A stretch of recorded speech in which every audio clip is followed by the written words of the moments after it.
7 बार काशी काशी काशी काशी निकल जाता है तो उस पर ना तो ढैया ना 7.5 का असर ही नहीं हो पाता है। महाराज ढैया और 7.5 तो बहुत दूर रह जाते हैं अगर केवल काशी का संबोधन ही जीव कर ले तो। केवल काशी का संबोधन, मात्र काशी निकलने पर इतना सुख का आनंद है, इतना सुख।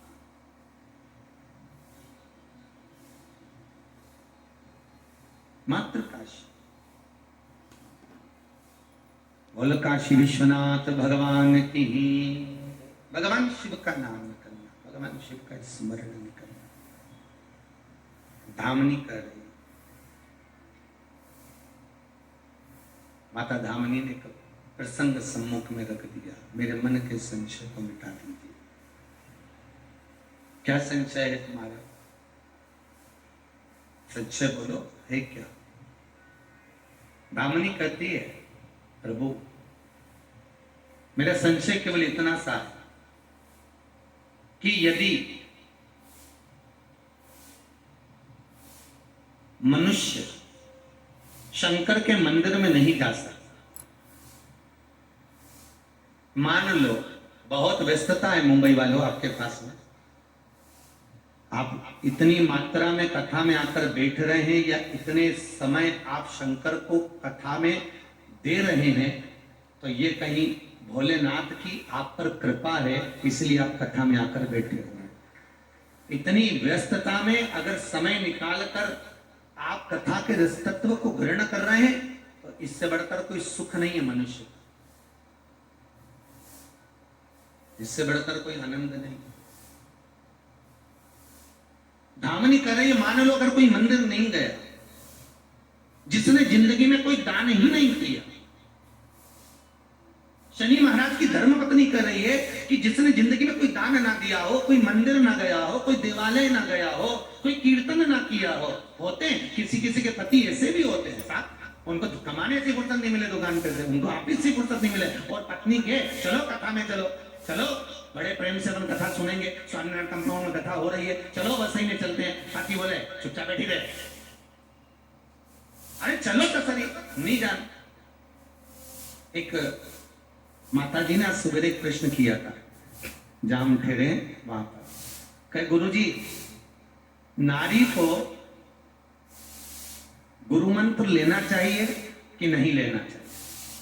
बहुत सुंदर प्रश्न है हमारा।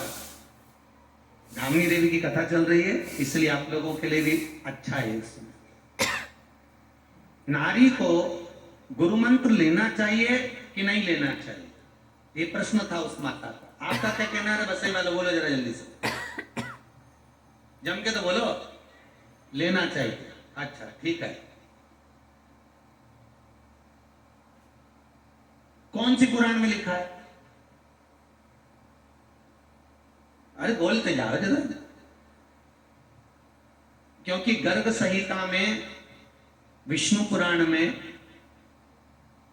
और पद्म पुराण में आदि आदि की जगहों पर, यहां तक भागवत में भी वर्णन आता है कि नारी का अगर कोई गुरु है तो वो उसका पति है। कौन है गुरु? अरे बोलो जम के बोलो, उसका पति। ठीक है, तो महाराज वो पति को परमेश्वर माने, पति को गुरु माने, पति के अनुकूल रहे, पति के चरणारविंद का स्मरण करती रहे, पति को गुरुपद मानकर उसको पूज ले। केवल एक वो चलनी में मुंह देखते, कौन सा दिन है? हाँ वो दिन से मतलब नहीं कि एक ही दिन तुम बस उसको अपना परमेश्वर मान के चलनी में मुंह देखो और उसका तिलक करो, दिया बत्ती लगाओ।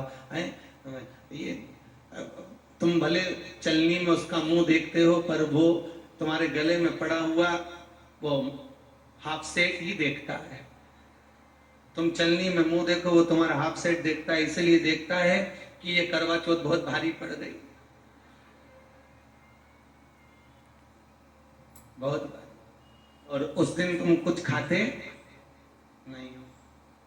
यहां तक कि हमने सुना है कि उस दिन तो आप लोग जल भी नहीं पीते, है ना? ऐसे ही ना, कुछ भी नहीं खाते। कोई बात नहीं, क्योंकि 15 दिन पहले से तुम इतना प्राण खा जाती हो उसका कि तुम्हें कुछ खाने की जरूरत नहीं पड़ती। माना मुझे तो यही चाहिए, मुझे तो यही साड़ी चाहिए, मुझे तो यही हाथ सेट चाहिए, मुझे तो यही फुल सेट चाहिए, तुम इतना इतना प्रेशर उस पर दे देते हो, मुझे तो यही लाइक देते हो। कोई बात नहीं, पर ईमानदारी से बोले, माता ने प्रश्न बहुत सुंदर करा कि नारी को गुरु मंत्र लेना चाहिए कि नहीं लेना।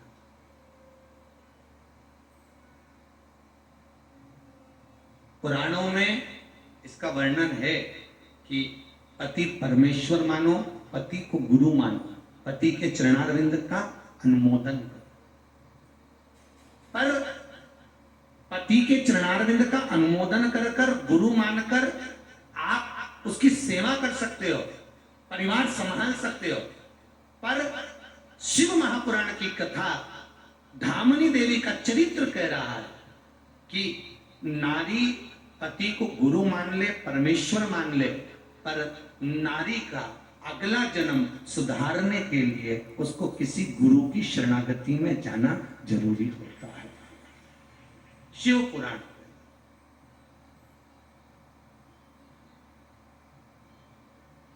तो फिर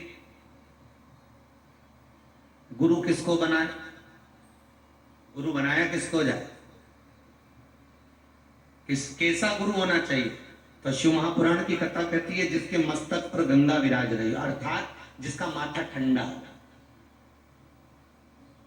जिसके मुख से निरंतर गंगा का स्मरण हो रहा। महाराज, गंगा मस्तक पर भी हो और मुखाग्र बिंद से भी गंगा निकल रही, अर्थात जहां पर भगवत चर्चा नित्य प्रति हर क्षण हर पल हर घड़ी मुख से निकल रही। और महाराज, जिसको भोग विलास और वस्तुओं से कोई मतलब ना, भोग विलास वस्तुओं का कोई सुख ना, भोग विलास वस्तुओं का कोई भाव ना, कोई वस्तु का सुख कि बहुता में मिले वो भी नहीं।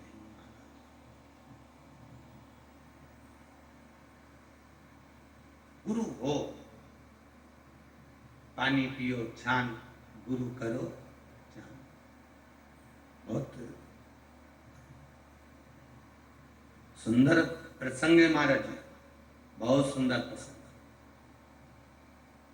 आज के जमाने में तो ढेरों गुरु मिलते हैं, कोई कहता है हमसे मंत्र ले लो, कोई हमसे मंत्र ले लो, कि गुरु फिरे बाजार में हमसे दीक्षा लियो, नरक पड़ो चाहे स्वर्ग जाओ, पर माल हम ही को देओ।